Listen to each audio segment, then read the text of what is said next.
are between one thing and another, okay, in the case of interjection. And like I told you guys, I'm keeping to the yatio, yectus verb in Latin in order to simplify things until we get to the roots.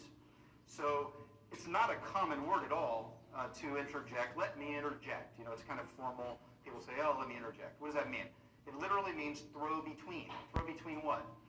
Depends on if there's 3 people or 2 people. If there's 3 people, it means let me throw between you 2 people. And if it's just you and me, then let me throw between you and me. And what does that mean? It means between what's been said and what I want to say instead. Okay? So it literally means throw between. And an interjection, as we will learn today, when we encounter the suffix yun or shun, okay, it means state of or being, something like that. And so it means the state of or being throwing between. To interject versus interrupt, what's the difference? To interrupt comes from rumpo in Latin, meaning to break. So it means to break between. So when you interrupt, you're usually interrupting people, 2 different people, whereas you can interject with just 1 person or with 2 people. So that's pretty much the main difference. Okay, to interrupt means to break into, and to interject means to throw into. So you're throwing words between 2 people or between what's just been said by 1 person or what you want to say instead, whereas when you interrupt, you usually have 2 people and you're interrupting between those 2 people. Okay, so there we go. Just to remind you, there is our interjection part of speech there at the top center of the screen. And so an interjection is one of those, you know, stay, like to a dog if you command the dog to stay, or you say to someone, go over there. You're kind of ordering them to do something, okay? So you're throwing between yourself and them and kind of telling them to do something, an action verb. And then ultra means beyond, okay? So ultrasound is that instrument that is used, as it says here, diagnostic ultrasound, sonography, imaging method using high-frequency sound waves to produce images of structures. So you're using sound waves to produce images, and that's why it's called beyond sound, because it goes beyond the usual sound spectrum. Okay, it's not a very common prefix, but you know, we're doing our best to cover all of the most important ones. And so every once in a while you're going to encounter it. Okay, 1 more page and then we're on to suffixes. So what are the last prefixes we're going to look at? Notice there what's going on is it's between with and without. So everything up to now has been in relation to that circle, whether it be go toward the circle, go away from the circle, be inside of the circle, be outside of it, go outside of it, go down from it, blah, blah, blah. All those different kinds of relationships that were represented by the prefixes. Now we have some interesting ones that have to do not with in relation to when it comes to interacting with it, but rather either being with it in general or being away from it in general. Okay, so with or without. So for example, when you're dealing with a symphony orchestra, phone, okay, not phony, that's a little different, but phone in ancient Greek means voice. And so a symphony literally means voices being played together. Okay, and so that terminology is used with classical music especially when you talk about the different instruments having its own voice. A symphony is literally voices together. Phone, sim. And the sim means together, and that's Greek.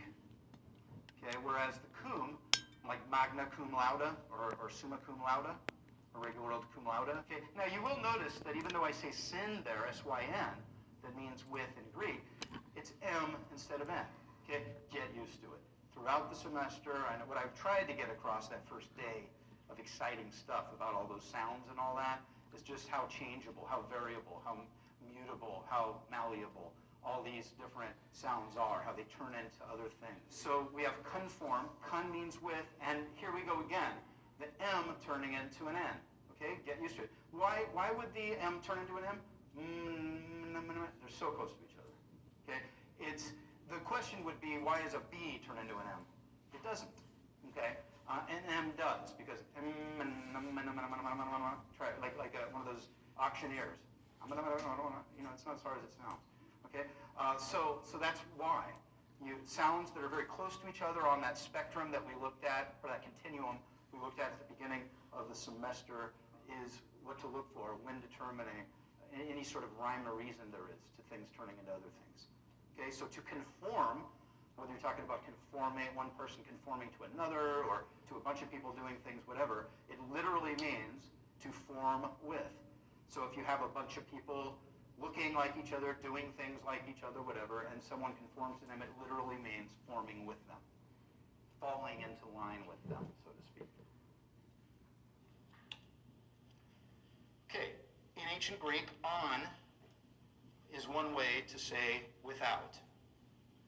And so when you are anonymous, on is the not part, or without part, and then the onem means name. Onuma in ancient Greek means name. So it means without a name. Okay, and as we'll learn today, the us is a suffix that we're going to encounter throughout the semester. Okay, it just means pretty much state of or being. Okay, so without a name.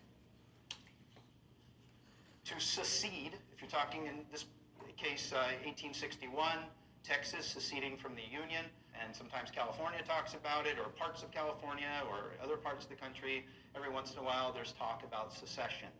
Okay, so to secede comes from the Latin. The seed comes from cato, which is pronounced with a hard C, like a K in Latin. Cato means to go, one of many ways to say go. So it means to go apart. The se means away or apart. Okay, so to go away from the Union would be to secede. And then secession is just a way to turn it into a noun. And we're going to encounter the ion suffix later today. And here we are at the very end of the prefixes. Congratulations. Remember that scary chart that you all didn't believe me when I said that we were going to get through it? Well, we did. Here's the end. So we have various ways to say not. Okay, so non, such as non-fat, when you're dealing with, say, milk, non-fat milk. And then uncool, Fonzie, the paragon of coolness, at least in the 70s. When I was around, I was there for the first runs of Happy Days. That's how young I am. There he is, kind of saying, uncool. You know, he either said, oh, that's cool, but then sometimes he also called people, or what they did, uncool as well, with the thumbs down. And so you're not cool. And then the last one is the most interesting. Not necessarily of all the words we've gone through, but certainly out of these three. And that is infant. What is an infant? Very simple. Fari, F-O-R, means I speak, one of the many ways in Latin to say I speak. And then the N means not, so it means without speaking. Isn't that cool? So an infant literally means doesn't speak. It's kind of nice. Not everybody knows that. Okay. Now, you may have noticed, I'm sure you did, that the N, we've already covered it before, and it meant in or into, didn't it? Well, sorry, but it means either in/into, or it means not. Okay? In is one of the more versatile prefixes. Okay? Now let's get into suffixes. Now I have to admit, suffixes were hard to make somewhat palatable and, dare I say, interesting. So I'll do my best. Let's just say that I think I've improved presenting them over how I used to, which was pretty much doing nothing but listing them one after another. Now I'm going to try to deal with them as these days, thanks to you guys, as a thing. Okay, I'm going to try to make it something that is distinct from the prefixes and the prepositions we've looked at before in an interesting way. So, prefixes, like prepositions, express different relationships between people and things. We already saw that, and we also talked about how prefixes are built from. That's a little too loud. Let me turn it down a little. Prefixes are built. Prefixes are built from prepositions. It all begins with prepositions. Why do you need prepositions? First of all, they're separate words that express relationships between the verb and the object of the verb. Or if you want to say the subject of the verb and the object of the verb, right? So the dog walks to the park. What you're saying is kind of two different things. You're saying something about the dog and how he's walking, and you're also saying something about the walking itself, okay, to the park, as opposed to what? In front of the park, outside of the park, without the park, and various other possible prepositions. Okay, so in this case, the dog walks toward the house, one of my favorite prepositions because it's odd in Latin, ad, and I told you guys that throughout the semester we're going to see more than any other prefix, the mutability, the changeability of this prefix. It turns into ac, it turns into all kinds of other things depending on what the root that follows it starts with. Okay, so the dog walks toward the house. Preposition toward establishes a relationship between walks and house, or if you want to say between the dog and the house, because the dog is walking in a certain way, i.e. toward the house. You can, for example, have into the house or outside of the house, like I said, or something else like that. Okay, so that was prefixes. So the preposition odd means toward, and then I just want to remind you about adjective. Okay, just a little more practice.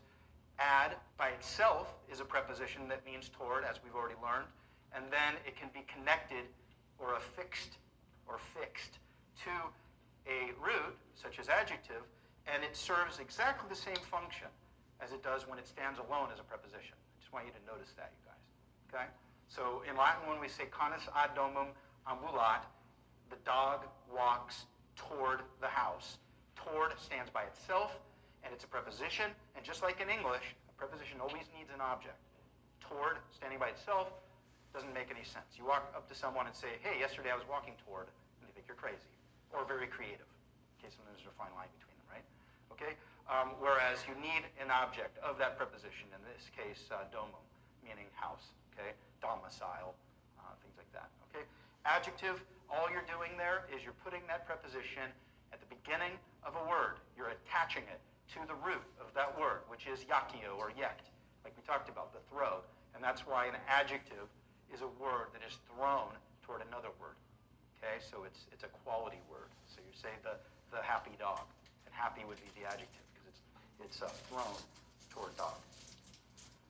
Suffixes, on the other hand, are the opposite of prefixes in this sense, that prefixes are attached to the beginnings of words, suffixes are attached to the ends of